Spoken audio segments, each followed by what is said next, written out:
Hi, Jeandra. Hi, Charlie. Nice to meet you. We are here at the 4 on Fox.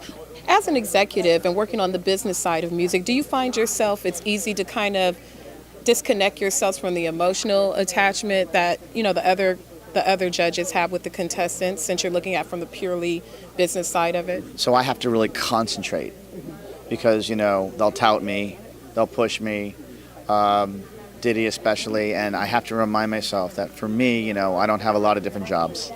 I'm not selling Ciroc or anything else. I'm just doing music. I'm a music executive. My job is to help the artists that have my label and help find new ones. So I stay on brand for that.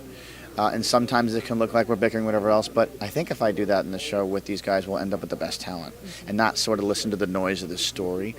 The artist's story is always an important thing to take into consideration, but they can't just be a great singer and have a great story. They've got to be an artist, right? The biggest stars in the world, the ones that have grown over time, are real artists, and I'm just keeping the blinders on for that.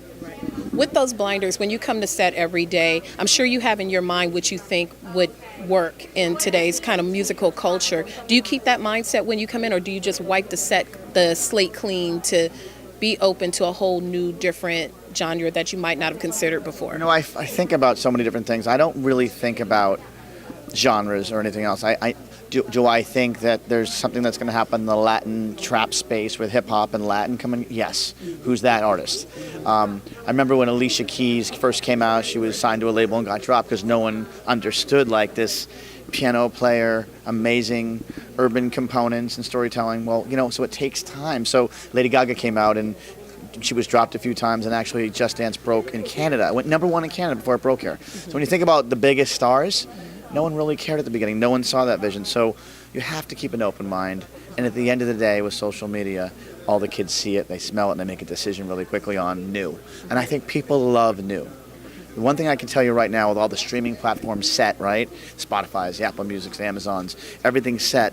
We need to feed the beast with new music. And if we do that, let's feed it not just with new music, but new stars. I think the world's an open place for anything new and anything that's great. But this show is about great, so we have to make sure my barometer is, was that good or was that great? Without listening to anyone else except what I'm feeling. I'm just going to go with my gut before the data comes in. When you look at how the contestants did the call-out rounds, did they go as you expected them when one artist was successful and they called out an artist, or were you surprised at how people chose their call-out competitors? Well, the audience gets to choose at the end of the day, not the challengers, but who gets a seat. Right. And that's something that we have to probably do a better job explaining to the audience of what we're doing here.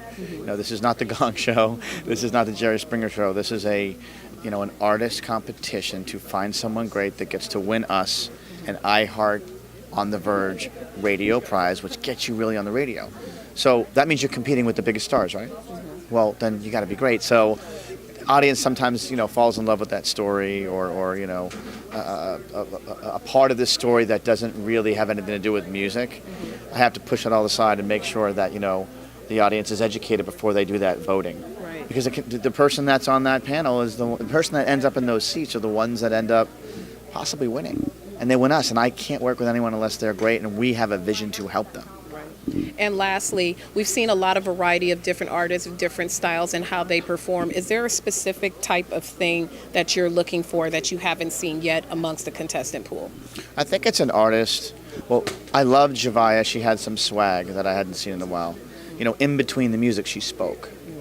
And she spoke to the other contestants. I mean, she's so confident. Confidence is such a key factor. Who you are, what your sound is, what your vision is. And I said this before on television, what's your brand? What's your message? An artist is a brand is a message. What's your promise? I think that every artist has to have that, and they do have that. The biggest ones do. Exactly who the biggest stars in the world are, what they stand for.